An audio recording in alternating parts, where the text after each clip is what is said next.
اعوذ باللہ من الشیطان الرجیم بسم اللہ الرحمن الرحیم وما انزلنا على قومه من بعده من جند من السماء وما كنا منزلين إن كانت إلا صيحة واحدة فإذا هم خامدون يا حسرة على العباد ما يأتيهم من رسول إلا كانوا به يستهزئون ألم يروا كم أهلكنا قبلهم من القرون أنهم إليهم لا يرجعون وإن كل لما جميع لدينا محضرون وآية لهم الأرض الميتة أحييناها وأخرجنا منها حبا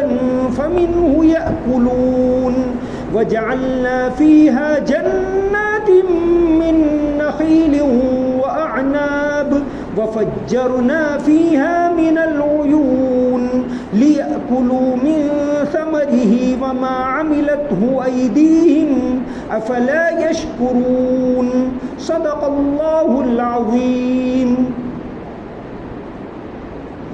اس شخص کے بعد ہم نے اس قوم پر آسمان سے کوئی لشکر نہیں اتارا اور نہ ہمیں اتارنے کی ضرورت تھی. وہ تو بس ایک چنگھاڑ تھی جس سے وہ ایک دم بجھ کر رہ گئی. افسوس ایسے بندوں کے حال پر. ان کے پاس کوئی رسول ایسا نہیں آیا جس کا وہ مذاق نہ اڑاتے رہے ہوں. کیا انہوں نے نہیں دیکھا کہ ان سے پہلے ہم کتنی قوموں کو اس طرح ہلاک کر چکے ہیں کہ وہ ان کے پاس لوٹ کر نہیں آتے. اور یہ جتنے لوگ ہیں ان سبھی کو اکٹھا کر کے ہمارے سامنے حاضر کیا جائے گا. ان کے لیے ایک نشانی وہ زمین ہے جو مردہ پڑی ہوئی تھی. ہم نے اسے زندگی عطا کی اور اس سے غلہ نکالا جس کی خوراک یہ کھاتے ہیں. اور ہم نے اس زمین میں کھجوروں اور انگوروں کے باغ پیدا کیے اور ایسا انتظام کیا کہ اس میں سے پانی کے چشمے پھوٹ نکلے تاکہ یہ اس کی پیداوار میں سے کھائیں. حالانکہ اس کو ان کے ہاتھوں نے نہیں بنایا تھا. کیا پھر بھی یہ شکر ادا نہیں کریں گے؟ دوسرے رکوع کے اندر واقعہ ان لوگوں کا ایک عبرت کا واقعہ جنہوں نے اللہ کے پیغام کو جھٹلایا اور پیغام لانے والوں کو جھٹلایا اور ان کو قتل کر دیا. تو اللہ تبارک و تعالیٰ نے ان کے اوپر عذاب بھیجا. وما انزلنا علی قومہ من بعدہ من جند من السماء. اللہ تعالیٰ فرماتے کہ ہمیں کوئی لشکر حملہ کرنے کے لیے بھیجنے کی ضرورت نہیں کہ بھئی اتنے سارے لوگ ہیں تو ایک لشکر بھیجنا پڑے گا. ان کانت الا صیحۃ، ایک زور کی آواز اور سب کے سب فاذا ہم خامدون، سب بجھ گئے، راکھ ہو گئے، ڈھیر ہو گئے. اللہ تبارک و تعالیٰ نے اس قوم کے اوپر پیغمبروں کو جھٹلانے کی وجہ سے عذاب بھیجا. تاریخ میں اللہ تبارک و تعالیٰ کی طرف سے قوموں کے اوپر عذاب آتا رہا ہے اور آج دنیا میں ہم دیکھتے ہیں جگہ جگہ کے اوپر زمین کو کھودنے سے کھنڈرات نکلتے. یہ عبرت کے لیے یہ بتا رہے ہیں کہ اللہ تبارک و تعالیٰ کی پکڑ سے کوئی باہر نہیں. اللہ تعالیٰ نے قوم لوط کے اوپر عذاب بھیجا. وجعلنا عالیہا سافلہا، ان کو تہس نہس کر دیا. آج کل اسرائیل کی بارڈر کے اوپر جو ڈیڈ سی بحر میت، وہاں اس قوم کے اوپر عذاب آیا تھا. ان کے نشانات آج بھی موجود ہیں. کئی جگہ کے اوپر ہمارے یہاں گجرات میں ایک مقام لوتھل احمد آباد سے کچھ فاصلے کے اوپر، وہاں کھودنے پر پوری بستی نکل آئی. اسی طرح ہڑپا آج کل پاکستان کے اندر کھودا تو پورا شہر نکلا، سب ختم ہو گئے. تو کوئی بھی اللہ تبارک و تعالیٰ کی پکڑ سے باہر نہیں. آج بھی انسان نے جتنی بھی ترقی کر لی، ٹیکنالوجی میں جتنا آگے بڑھ جائے، اللہ کے سامنے بے بس. 2004 کے اندر 26 دسمبر کو سونامی آئی 14 ملکوں کے اندر ایک ساتھ، انڈونیشیا سے لے کر Hindustan, Sri Lanka, Thai land, Burma, بنگلہ دیش، اور 2.5 لاکھ لوگ مر گئے سونامی میں. بس ایک زلزلے کی وجہ سے پانی اوپر اٹھا اور 2.5 لاکھ لوگ مر گئے. 2.5 لاکھ میں 1.5 لاکھ لوگ تو ایک جزیرہ تھا، انڈونیشیا کا ایک جزیرہ تھا باندہ آچی، 1.5 لاکھ کی آبادی تھی، پورا غائب ہو گیا جزیرہ. 1.5 لاکھ لوگ آن کی آن میں ختم ہو گئے. تو انسان کتنی ترقی کر لے وہ اللہ کی پکڑ سے باہر نہیں ہے. یہاں اتراکھنڈ میں لینڈ سلائیڈ ہوا تھا 2013 کے اندر، اللہ کی پکڑ آئی کہ بھئی وہ زمین لڑکی اور ہزاروں لوگ مر گئے. اسی طرح کشمیر میں زلزلہ آیا تھا 2005 میں، 86,000 لوگ مر گئے. آج بھی اللہ تبارک و تعالیٰ کی پکڑ آتی ہے. اللہ تعالیٰ انسانوں کو چوکنا کرتے کہ تم اللہ تبارک و تعالیٰ کی پکڑ کے دائرے سے باہر نہیں ہو. 2001 میں کچھ میں زلزلہ آیا تھا 26 جنوری کے دن، 20,000 سے اوپر لوگ مر گئے. شہر کے شہر، گاؤں کے گاؤں بالکل ختم ہو گئے. تو اللہ تبارک و تعالیٰ سے انسان کو ڈرتے رہنا چاہیے. یہاں انہوں نے پیغمبروں کو جھٹلایا، پیغمبروں کا مذاق کیا. ما یأتیہم من رسول الا کانوا بہ یستہزئون، کہ پیغمبروں کا مذاق اڑایا. آج بھی دنیا میں یہ چل رہا ہے. کوئی اعلان کرتا ہے کہ ہم قرآن کو جلائیں گے، کوئی آپ صلی اللہ علیہ وسلم کے خاکے بناتا ہے. یہ بیجا طور پر اس طرح سے کیا جاتا ہے. پھر اللہ تبارک و تعالیٰ کی پکڑ آتی، کوئی اللہ کی پکڑ سے باہر نہیں. ایک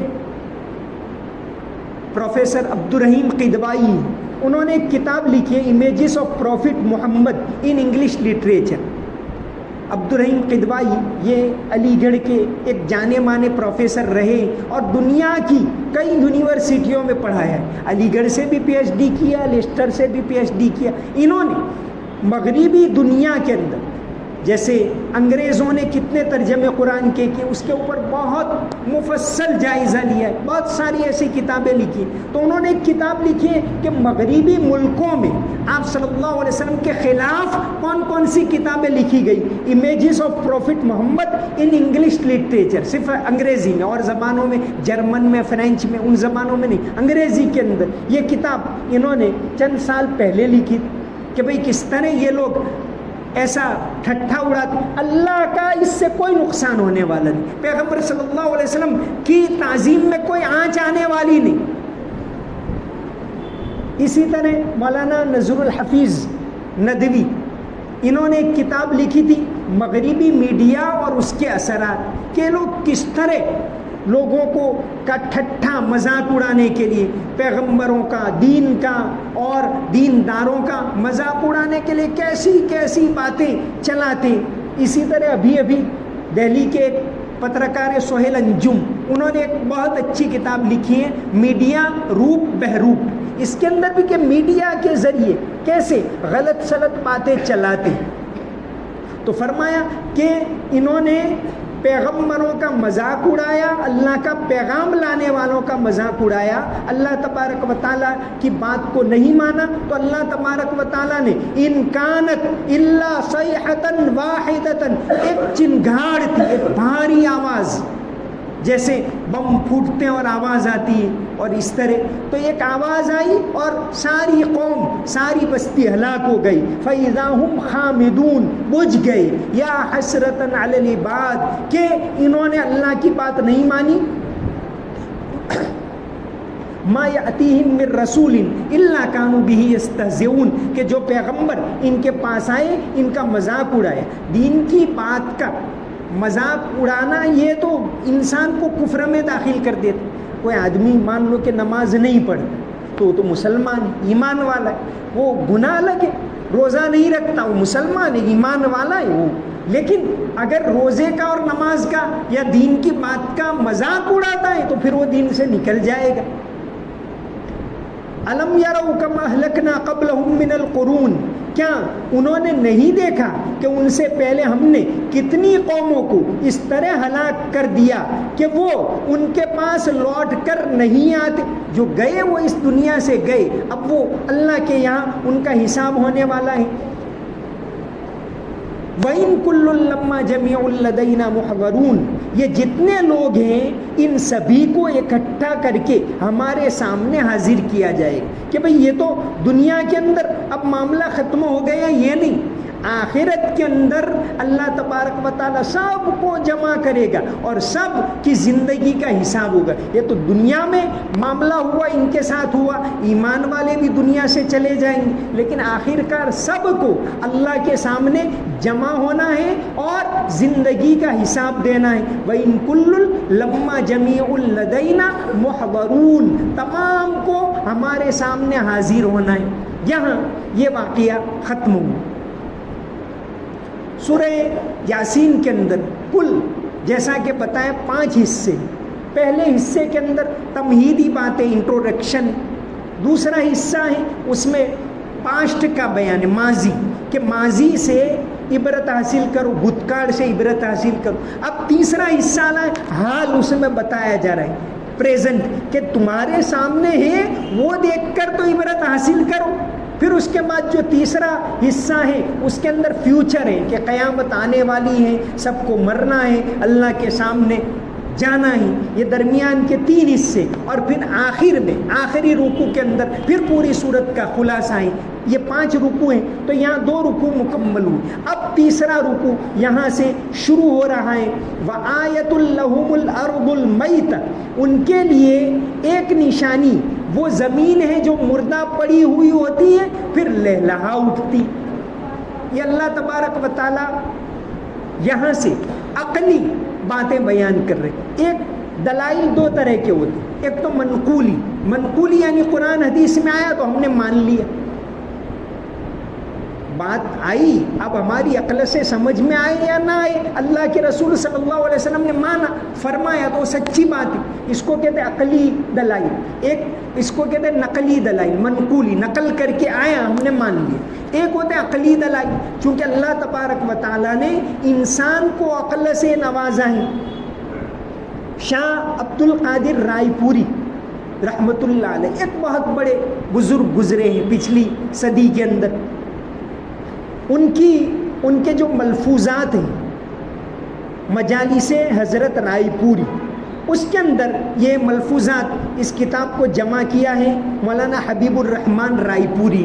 اس کے اندر ایک عقل کے بارے میں اچھی بات انہوں نے لکھی ہے کہ امانت الہیہ جوہر عقل ہے، ایسا ٹائٹل ہے، یعنی انسان اس کائنات کے اندر سب سے اشرف المخلوقات کیوں ہیں، سب سے افضل کیوں ہیں؟ کیونکہ اللہ تعالیٰ نے اس کو عقل دی، اور پھر حضرت نے وہ آیت بیان کی ہے انا عرضنا الامانۃ علی السماوات والارض والجبال فابین ان یحملنها واشفقن منها وحملها الانسان، کہ انسان کو اللہ تعالیٰ نے اشرف المخلوقات کیوں بنایا کہ اس کو عقل دی۔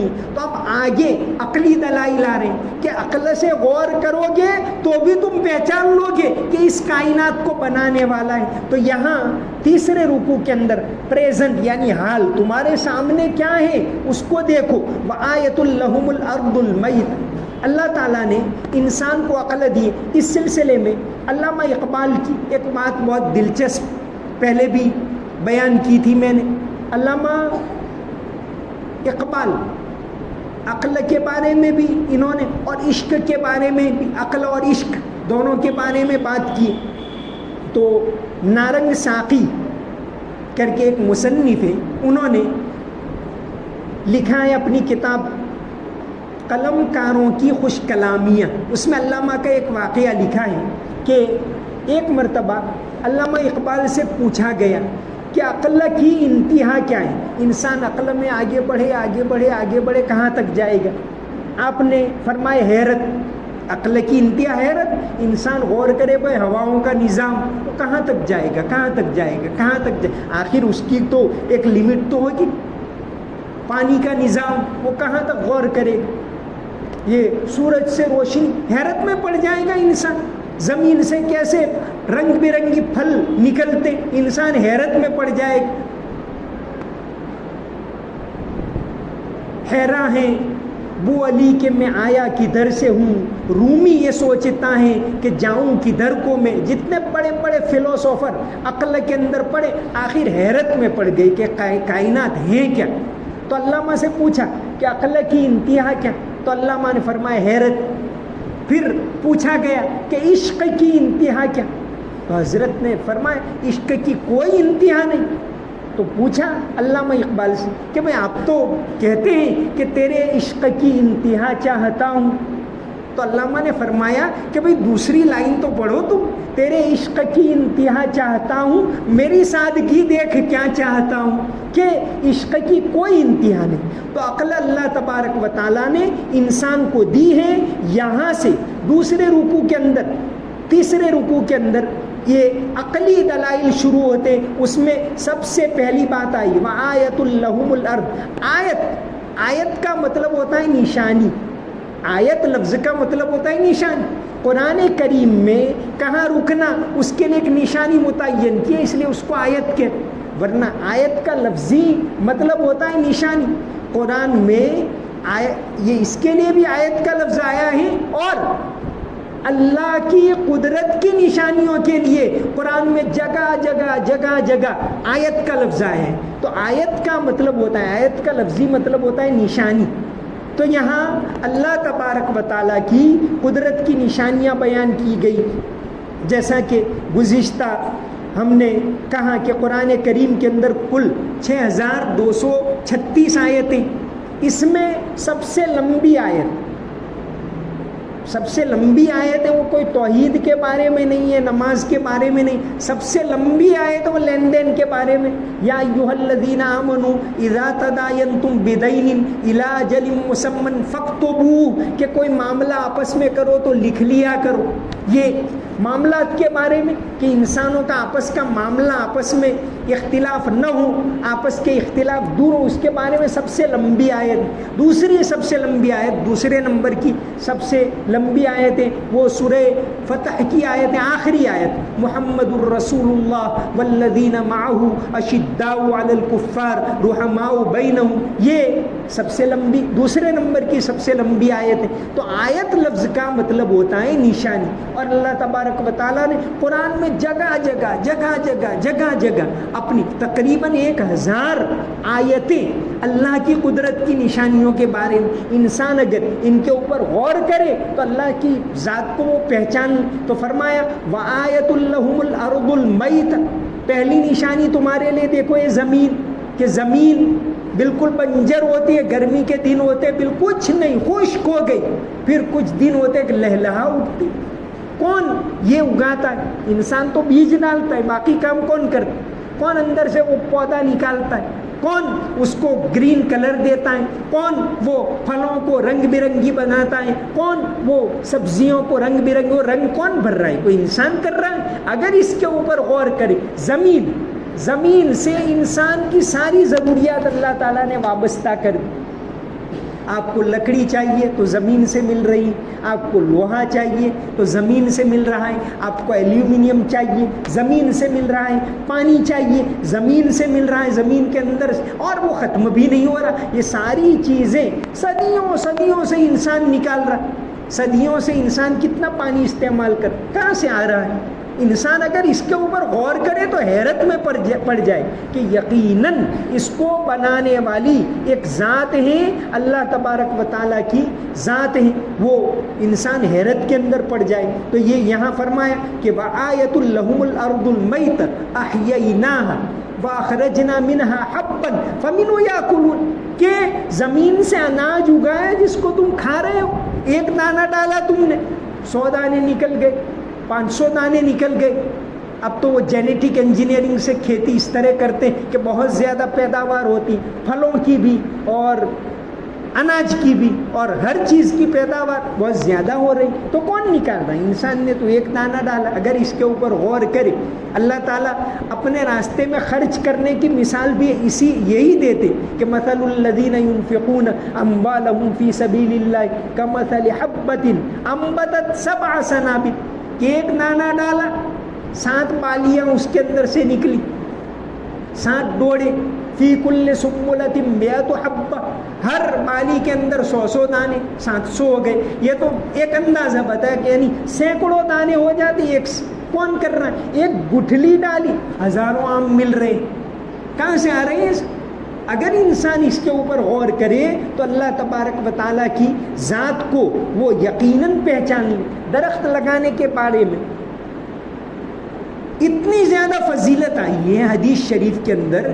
ایک تو یہ بات آئی، آپ صلی اللہ علیہ وسلم کا فرمان ہے کہ کوئی آدمی درخت لگائے، اب وہ تو بیچ رہا ہے، کھیتی کرے، وہ تو اناج بیچ رہا ہے تو بھی اس کو ثواب ملے، کیوں کہ اللہ کی مخلوق کو فائدہ پہنچا رہا ہے۔ ما من مسلم یغرس غرسا، جو بھی مسلمان درخت لگاتا ہے، او یزرع زرعا، یا کھیتی کرتا ہے، فیاکل منہ طیر او بہیمۃ، او انسان، اس سے کوئی پرندہ کھاتا ہے، کوئی جانور کھاتا ہے، کوئی انسان کھاتا ہے، الا کان لہ بہ صدقہ، اس کو صدقے کا ثواب ملتا ہے۔ اور ایک بہت زیادہ یہ درخت لگانے کے بارے میں ایک حدیث تو ایسی آئی، آپ صلی اللہ علیہ وسلم کا فرمان ہے، ان قامت الساعۃ وفی ید احدکم فصیلۃ فإن استطاع الا تقوم حتى یغرسها فلیغرسها، کہ اگر قیامت آ گئی، ان قامت الساعۃ وفی ید احدکم، تم میں سے کسی کے ہاتھ میں ایک پودا ہے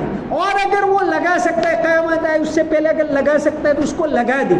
یہ آپ صلی اللہ علیہ وسلم نے گویا درخت لگانے کی ایک فضیلت بیان کی۔ درخت لگانا، کھیتی کرنا، حلال کمائی حاصل کرنا، محنت کے ذریعے کمانا، یہ تو ایک بہت پسندیدہ چیز ہے۔ تو یہاں سے تیسرے رکوع کے اندر وآیۃ لہم الارض المیت احییناہا، کہ ہم کیسے اس زمین کو زندہ کرتے تھے، واخرجنا منہا حبا، اس سے کیسے دانے نکالتے، فمنہ یاکلون۔ اگر انسان اس کے اوپر غور کرے تو اللہ تبارک و تعالیٰ کی ذات کو وہ پہچان لے کہ اللہ تبارک و تعالیٰ کتنے بڑے، کائنات کا سارا نظام کس طرح اللہ تعالیٰ چلا رہے ہیں، پانی کا نظام، ہوا کا نظام، درختوں کا نظام، روشنی کا نظام، دن اور رات کا نظام، یہ ساری چیزیں اس کائنات کے اندر کون چلا رہا ہے؟ کوئی سائنٹسٹ چلا رہا ہے؟ بالکل نہیں۔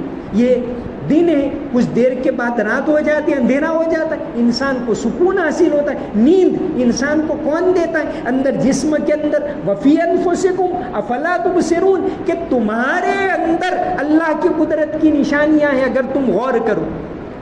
خون چل رہا ہے، اس کو کون چلا رہا ہے؟ کھانا ہضم ہو رہا ہے، کون کر رہا ہے؟ کھانے سے خون بنتا ہے اور وہ ریڈ سیل بنتے اور کیا کیا بن رہا ہے، وہ کون کر رہا ہے؟ سارا نظام کون چلا رہا ہے؟ انسان خود تو کرتا نہیں، وہ تو اس کے ہاتھ میں ہے ہی نہیں، اس کے بس میں جتنا ہے وہ کرتا ہے، باقی اللہ تبارک و تعالیٰ سب چلا رہی۔ تو اگر اس کے اوپر غور کرے انسان تو اس صورت یہاں سے سورت کا یہ حصہ ہے توحید کے بارے میں بہت اہم حصہ ہے، جس میں عقلی دلیلیں بیان کی گئی ہیں۔ سورہ یاسین کے اندر اللہ تبارک و تعالی نے جو 3 باتوں پر خاص ایمان لانے کو کہا ہے، توحید، رسالت اور آخرت، تو تینوں کے بارے میں دلائل موجود ہیں، اور اسی وجہ سے اس سورت کو قرآن کریم کا دل کہا گیا ہے۔ وما علینا الا البلاغ المبین۔ اللهم صل على محمد وعلى ال محمد وبارك وسلم۔ ربنا آتنا في الدنيا حسنة وفي الآخرة حسنة وقنا عذاب النار۔ ربنا لا تؤاخذنا إن نسينا واخطأنا، ربنا ولا تحمل علينا إصرا كما حملته على الذين من قبلنا، ربنا ولا تحملنا ما لا طاقة لنا به واعف عنا واغفر لنا وارحمنا أنت مولانا فانصرنا على القوم الكافرين۔ یا اللہ رحمت کا عشرہ ختم ہو گیا، یا اللہ مغفرت کا عشرہ آ گیا، یا اللہ رمضان کا پہلا عشرہ ختم ہو گیا، دوسرا عشرہ شروع ہو گیا، یا اللہ تو مغفرت کرتا ہے، بے شمار لوگوں کو معاف کرتا ہے۔ یا اللہ ہم تیرے بندے ہیں، تیرے سامنے ہاتھ پھیلائے ہوئے ہیں، یا اللہ ہم نے تیرے لیے روزہ رکھا، یا اللہ تیرے لیے نماز پڑھی، یا اللہ تیری رضامندی کے لیے تیرے کلام کو سنتے ہیں، تیرے کلام کی باتوں کو سنتے ہیں، یا اللہ صرف اور اور صرف تیری محبت میں سنتے ہیں. یا اللہ ہمیں معاف کر دے, ہمارے گناہوں کو معاف فرما, ہماری کوتاہیوں کو معاف فرما. یا اللہ ہمیں سیدھے راستے پر چلا, پیغمبروں کے راستے کے اوپر ہمیں چلنے کی توفیق عطا فرما. یا اللہ ہمیں دین کی صحیح سمجھ عطا فرما, تیری عبادت کرنے کی توفیق عطا فرما, عافیت کے ساتھ یا اللہ تیری عبادت کرنے کی توفیق عطا فرما, کسی کا محتاج نہ بنا. یا اللہ جسمانی تندرستی عطا فرما, روحانی تندرستی عطا فرما, ہر لحاظ سے ہماری حفاظت فرما. یا اللہ ہر لحاظ سے حفاظت فرما. یا اللہ ملک کے تمام مسلمانوں کی حفاظت فرما, پورے ملک کی حفاظت فرما, ملک کے اندر عافیت, امن و امان قائم فرما. یا اللہ اہل توحید کو قیامت تک اس ملک کے اندر عافیت کے ساتھ دین کے اوپر چلنے کی توفیق عطا فرما. ملک کی تمام مسجدوں کو آباد فرما, تمام مسجدوں کی حفاظت فرما, تمام مدرسوں کو آباد فرما, دینی اداروں کو آباد فرما, دین کا کام کرنے والوں کو آباد فرما. یا اللہ آخرت کا سچا پکا یقین ہمیں نصیب فرما, مرنے کے بعد کی زندگی کا سچا پکا یقین نصیب فرما. یا اللہ آخرت کی تیاری کرنے کی توفیق عطا فرما. ہمارے جو مرحومین اس دنیا سے چلے گئے یا اللہ ان کی مغفرت فرما. یا اللہ انہیں جنت الفردوس میں اونچا مقام نصیب فرما. اللہم صلی علی محمد وعلی آل محمد وبارک وسلم برحمتک یا ارحم الراحمین.